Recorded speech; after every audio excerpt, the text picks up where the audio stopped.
Hey, this is Jerry Fetta, CEO of Wealth Dynamics. I want to talk to you about when to open up another sacred account. Stay tuned during this Fetta Facts to learn all the details on this.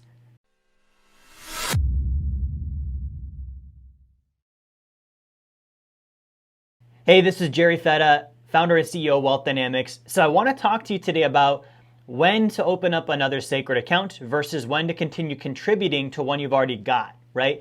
Now, this is an important one because the point of a sacred account is not just to have one, right? We talk about the banking quadrant. Really, it comes down to, all right, I want to, be a depositor and have somewhere safe to put my money. I want to be a banker and be able to borrow against those deposits and earn more than it costs me to borrow. And then I also want to be the borrower or the investor, plus I want to be the shareholder that runs and earns money on the system through the profits and the dividends. So opening up new locations means that I am opening more profitable locations that have more shares that pay me more dividends, meaning that I'm going to make more money as a shareholder. A shareholder is the most passive way to earn money in the banking business. Now, I want to do all four of these things. So each location, I would also be the borrower, the depositor, the banker, the shareholder. Right now, when you're designing these, I want to whiteboard this out. When you're designing a sacred account, I want to give you a quick refresh here because there's a few things to consider and to go over from a design standpoint. Well, hi there. I bet you're wondering why I'm holding a golden octopus. Well, the reason is you should get a copy of my book, The Blueprint to Financial Freedom, and that may or may not explain to you why there's a golden octopus, but it will help you become financially independent, which if we're honest with each other, it's a little more important, right? Now, we've talked about this before, but the first thing to look at when you're designing an account is you're gonna have a certain amount of money split between three possible locations, right? So the first one is you're going to have what's called your base premium. Now, base premium, this is the actual whole life insurance premiums that you're paying. This is the actual whole life insurance death benefit. Now, the thing that happens with base premium is it buys whole life insurance, and the money that is going towards that whole life insurance is illiquid. You're not going to be able to borrow against it or have it there, right? Because it's buying shares. Now, the positive thing is the more base premium you buy, the more dividend producing units of whole life insurance you own. Okay, so this is more shares. If I'm a shareholder, then I want more shares. Okay, now there's a problem here is there's a balance that we need to strike. The other part that I put money into is called paid up additions. Paid up additions, right? Paid up additions, that's fancy insurance nerd speak for the money that goes to the cash value. The more money I put in paid up additions, the more money goes into cash value. So on the positives there, I'm going to have a lot of access to that money to take loans against. If I'm a depositor, right, I like PUAs. I've got a lot of money going into it. If I'm the borrower, I like PUAs. I can take a bigger loan. Okay. If I'm the banker, I like more PUAs as well because I can send out more money. I can take more loans against it. I can issue more loans because more money is available in liquid. As a shareholder, I don't like PUAs as much as base premium. PUAs don't pay as high of a growth rate. I'm not going to get as much in dividends. I'm not going to get as much profit because they're not buying as much in the base premium. They're buying paid up additional insurance. There's like discounted fractional amounts of death benefit, but they're not going to produce as much income because most of that money is getting funneled into the cash value. So when I design a policy, generally speaking, I want to have somewhere between 10 to maybe 40% of my contributions going towards base premium. That would mean that I want the reciprocating, let's say 60 to maybe 90% going to paid up additions, right? And the structure there, there's a lot of different ways you can design a policy, different reasons why you would design a policy one way versus the other, but that's generally the ranges that I want to see. Now, the final one is called term insurance. Okay. Now, a term insurance doesn't produce anything. It's a pure cost. The only reason that we would add term insurance is if we're going with a lot of money in paid up additions, or we've got a really big lump sum going in initially that we want to have mostly going into the cash value. And so we would put a term insurance rider on the policy to basically make the death benefit very high so that the IRS sees that and says, okay, that policy is not going to become taxable. That's called a MEC, or a modified endowment contract, is when you put too much money in and you don't have enough death benefit. The IRS has a test and they're going to look at it and say, oh, you crossed the line. This policy no longer receives favorable tax treatment. So if you're really going for a lot of money in cash value, then you need to have a very high amount of death benefit, because that term insurance rider is what helps us accomplish that. Now, the problem is when I do a term insurance rider, this equals pure cost. It is a drag against the performance of the policy, right? Now, if we're doing a term insurance rider, it's also because we're funneling the majority of the money to the paid up additions. So what does that mean? It means that I'm doing paid up additions, which already don't produce as much growth as base premium. In addition to having a lower overall growth rate, I'm now inserting a cost.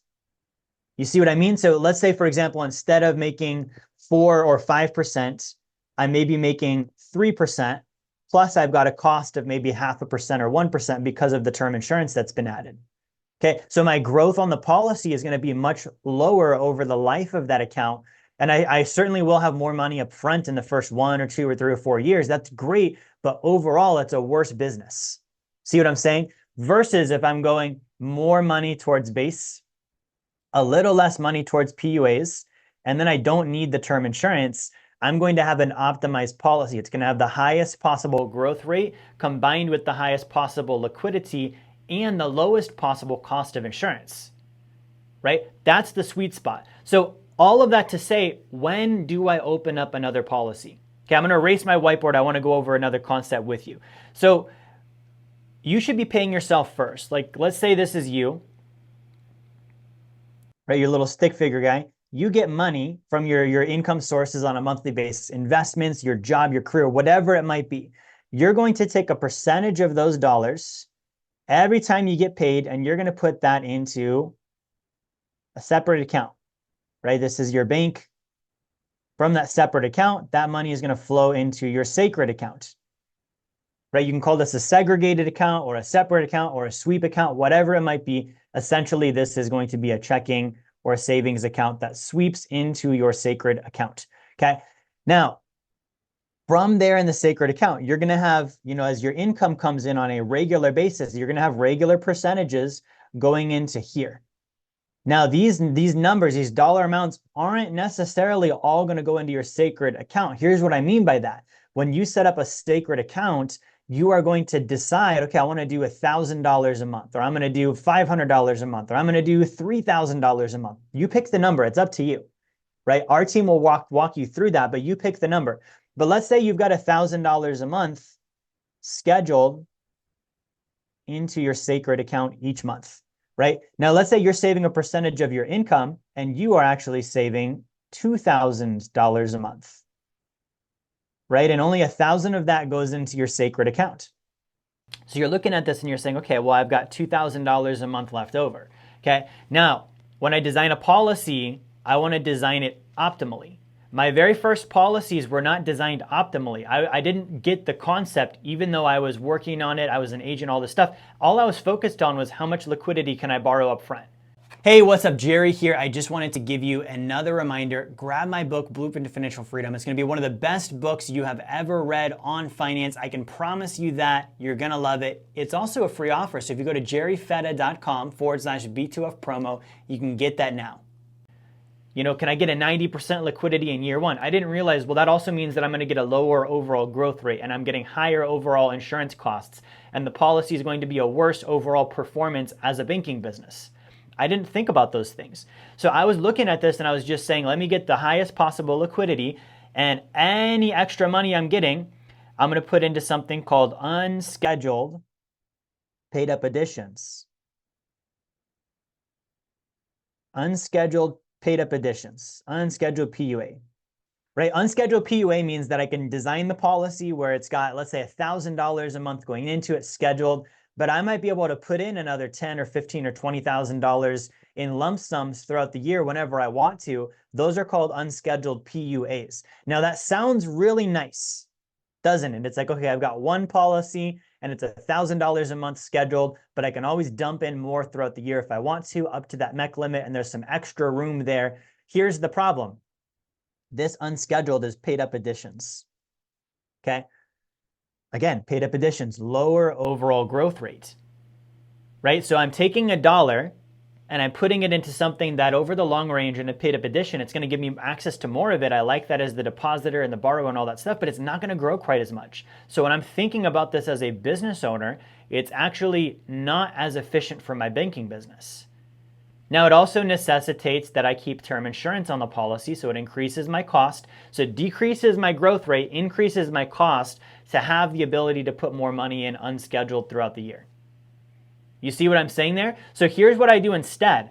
If I've constantly on a monthly basis, I've got extra money left over, right? So I'm 32 years old. If I have at least $320, 10 times my age per month, that's enough money to start another policy, rather than putting more money into the existing one, because number one, that's opening another location. My banking businesses are expanding, just like I would want to buy more real estate. If I get money for real estate, do I want to remodel an existing home or pay down the debt on an existing home? Or do I want to buy a new property? For me personally, I want to buy a new property. Like, that's not even a question, okay? So those monthly amounts, if I've got consistent monthly amounts where over, 60 to 90 days, I'm like, there's consistently, for me, at least $320 a month that's left over after I've paid my loans back and after I've funded my premium deposits. I'm going to take that money and start a new policy.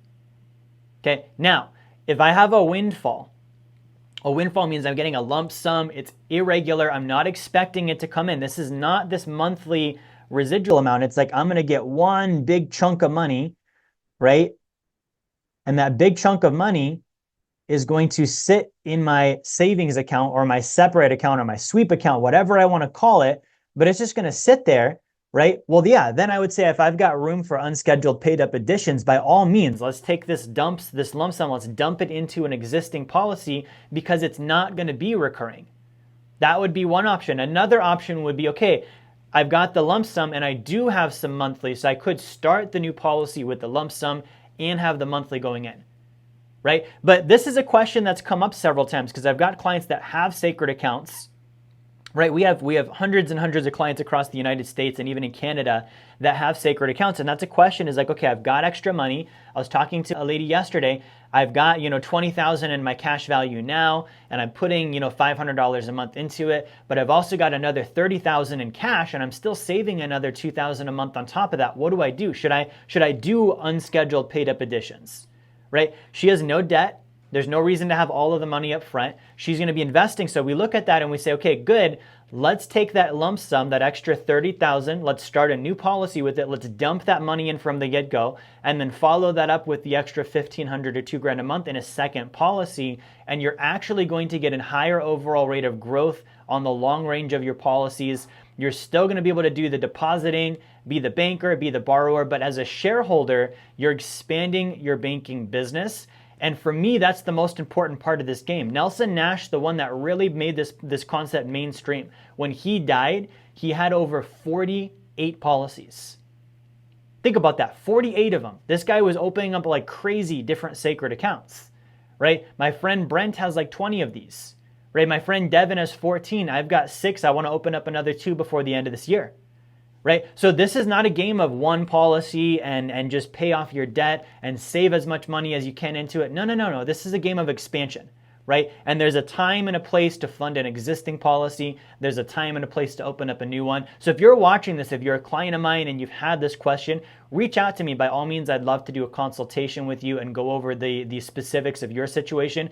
If you've been thinking about setting up a sacred account, the best place to start, grab the book. You can set up a consultation with me and my team from there. You can also tune into our weekly webinars. We do these on our YouTube channel 3 or 4 times a week. You can subscribe here as well. Thank you for watching. Like, share, subscribe, and I'll see you next time. Hey, this is Jerry Fetta here. I want to thank you for watching my video, watching my content. I hope you enjoyed it. If you would like to learn more about the blueprint to financial freedom and how you can achieve passive income that exceeds your savings, your expenses, your taxes, your generosity, and build wealth like the top 1%, I want to encourage you, grab a copy of my book, The Blueprint to Financial Freedom. You can go to jerryfetta.com/B2F promo, or you can click the link in the description of the video here. The copy is free. You cover your shipping. We'll send the book out to you, and we'll send you an email with a bunch of great bonus material also for free. Get the book, subscribe to the channel. I'll see you on my next content.